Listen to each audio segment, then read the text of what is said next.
Je vous propose maintenant de partir à la découverte d'une profession en quasi-voie de disparition, les joailliers fabricants. Ils travaillent la pierre et le métaux depuis toujours. L'un d'entre eux, installé à Rouen, nous présente son activité entre passion et amertume. Sandrine Aramon, Laurent Lagneau.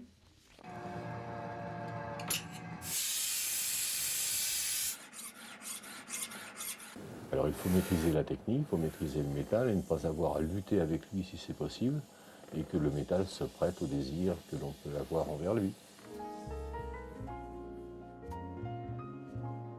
Combien d'heures passées sur cet établi centenaire? Combien de temps à imaginer, penser, concevoir l'objet précieux, cet artifice ô combien luxueux?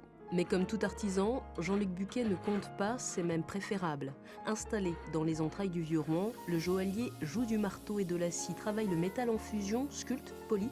À lui seul, c'est une palette de métiers ancestraux qui s'exprime. Pour résumer, on pourrait dire que c'est plutôt forgeron sur or ou platine, et ça se résume à peu près à ça. Ça se résume à un travail de forge, d'étirage, de laminage, de fonte, c'est assez varié. Et de sculpture aussi, bien sûr.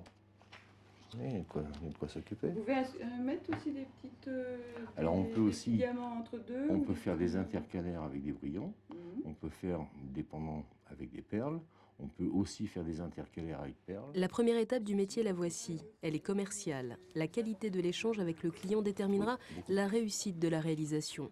Le bijou sélectionné, le joaillier passe à l'étude de dessins anciens. Ces archives du 19e siècle sont une source précieuse de travail.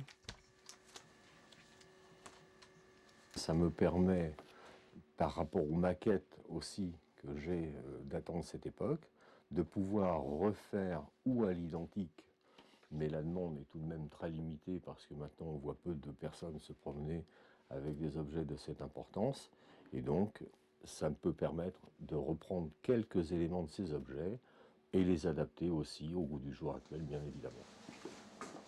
Hormis un chalumeau à gaz, les outils et méthodes du joaillier sont les mêmes depuis des siècles.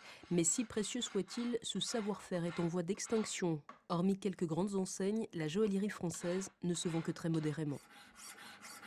Beaucoup de produits viennent des pays asiatiques et je crains que notre métier soit voué à disparaître plus ou moins, en effet.